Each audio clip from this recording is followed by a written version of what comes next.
सजीवों के अध्ययन को आसान तो बनाया, लेकिन उसके पास दूसरी समस्या कि एक ही सजीवों का अलग अलग क्या देख रहा है जी, पढ़ा रहे हम, देख रहा है किधर हो। एक ही सजीवों का एक से अधिक नाम भिन्न भिन्न जगहों पर। अब इससे जीव वैज्ञानिकों को बहुत बड़ी समस्या।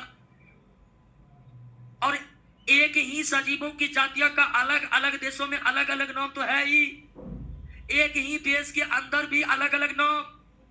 और एक उदाहरण देते हैं, आप मधेपुरा जाइएगा ना, बिहार का एक जिला है मधेपुरा, वहां पर एक सब्जी होता है जिसका नाम है झींगा। ठीक है, मधेपुरा जिला में जिस सब्जी को आप झींगा कहिएगा, पटना आते नेनुआ हो जाता है। समझिएगा समझिएगा, हम समझने के लिए बोल रहे हैं, हल्ला करने के लिए बोल रहे हैं।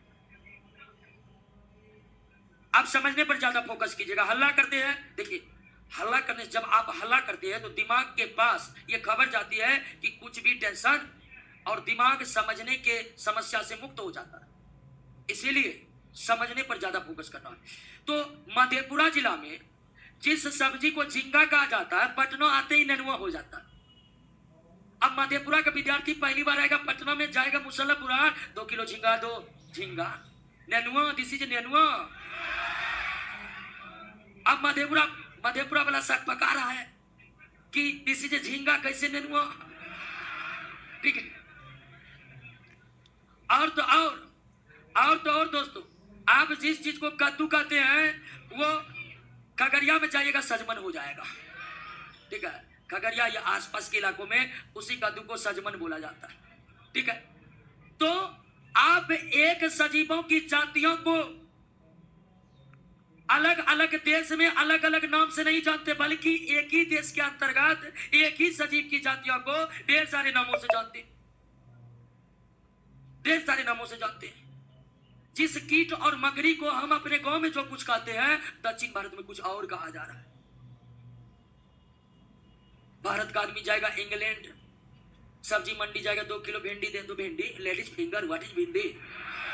ठीक है, तड़फड़ा रहा है वो। कहने का मतलब आप समस्या पर ध्यान दीजिए, हंसने पर नहीं। अब जीव वैज्ञानिक कह रहे हैं, जीव वैज्ञानिक आया ब्रिटेन से, वो घूम रहा है, लेडीज फिंगर खरीदेंगे, मिलियन रहा है। हालांकि अभी हम लोग इंग्लिश हिंदी अच्छी तरह जानते तो ये जान गए, लेकिन शुरुआत में समस्या रही होगी। वहां का वैज्ञानिक आ रहा है, ladies finger, what is ladies finger, इधर भिंडी चल रहा है दोस्तों। तो एक ही सजीवों की जातियों का भिन्न भिन्न क्षेत्रों में अलग अलग नाम होने के कारण कई तरह का समस्या जन्म लेने लगा। सबसे बड़ी समस्या जीव वैज्ञानिकों को होता था सजीव की नई जातियों का पता लगाने में।